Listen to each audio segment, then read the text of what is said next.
महाराष्ट्रामध्ये अशी दुर्दैवी हत्या कोणी केली नाही।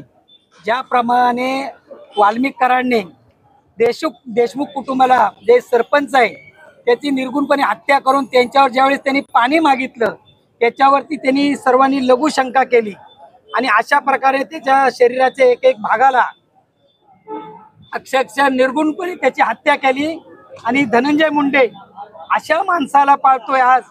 खरोखर आपल्याला या माणसाला भर चौकामध्ये वाल्मिक कराडला फाशी द्यायला पाहिजे अशी आपल्या पूर्ण महाराष्ट्र आणि आमच्या माता बहिणींची मागणी आहे।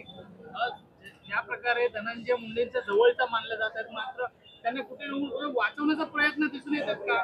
खरोखर अक्षरशः आपल्याला माहित आहे पूर्ण महाराष्ट्रात बीड जिल्ह्यामध्ये ज्यावेळेस मुंडे साहेबांनी त्याला पाळलं होतं, त्याचा पैशाचा व्यवहार, त्याचा जमिनीचा व्यवहार, त्याचे 2 नंबरचे प्रकार सगळा हा वाल्मिक कराड पाहत होता।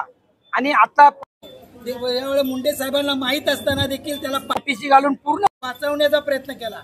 तरी पण आज मुंबई पोलीस, पूर्ण महाराष्ट्र पोलीस, CID CBI यांनी खरोखर न्याय देऊन देशमुख कुटुंबाला आज न्याय दिलाय आणि त्यासाठी त्याला फाशी द्यावं अशा पूर्ण आपल्या महाराष्ट्राच्या आमच्या कांदिवलीवासियांची मागणी।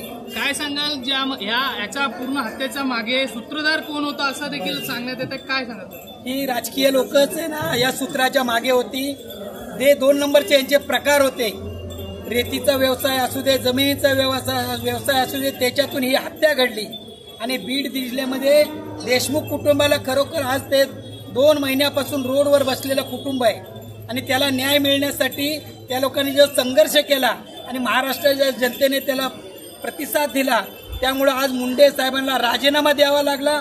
आणि राजीनामा नाही, त्यांची आमदारकीही रद्द करावी आणि खरोखर त्यांना ते शिक्षा पात्र गुन्हेगार ठरवावे ही देखील आमची मागणी आहे।